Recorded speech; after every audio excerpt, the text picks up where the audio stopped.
These are devotions for people at a social distance. This morning I was reading in my devotions in Hebrews chapter 11. Famous passage, favorite passage about the meaning and the application of faith. But there was one verse in particular that struck me, and it struck me first in a kind of a funny way. It seemed a little amusing. It's Hebrews 11:23. By faith, Moses was hidden by his parents for 3 months after his birth because they saw that the child was beautiful, and they were not afraid of the king's edict. Now, the thing that struck me, of course, is wait a second, is the author of Hebrews saying that the only reason that only Moses, out of all of the children of the Egyptians, of the Israelites born in Egypt, he was the only one who was saved was because his parents thought that he was beautiful? I mean, you just put it that way. Of course, the idea is kind of ridiculous.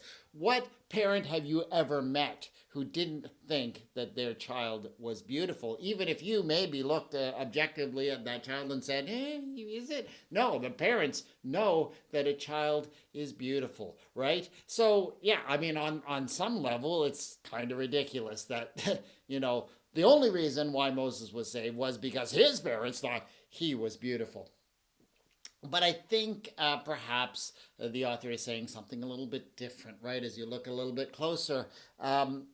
And actually, I think that, yeah, the reason why most, if not all, parents think their children are beautiful, it's actually not simply objective truth. I mean, yes, babies are beautiful. They come out beautifully. God makes them that way. But what does a parent see when they look at a child? They see not only the beautiful child in front of them, but they see all of that potential. They see that connection that they have with the child. They see the bonding that is already beginning to occur. And so I think what this passage suggests is that seeing something as beautiful, bonding with, connecting with another person, especially maybe a baby, is an act of faith. Yes, you see certain things that may be objectively beautiful, but with the eyes of faith, you see more. You see the potential of a person. You see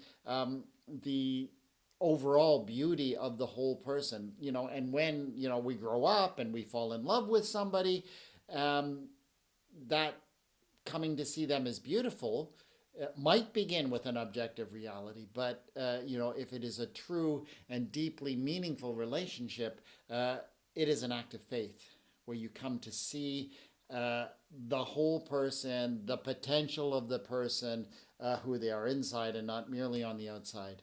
So, hey, how about this? Seeing someone as beautiful is an act of faith.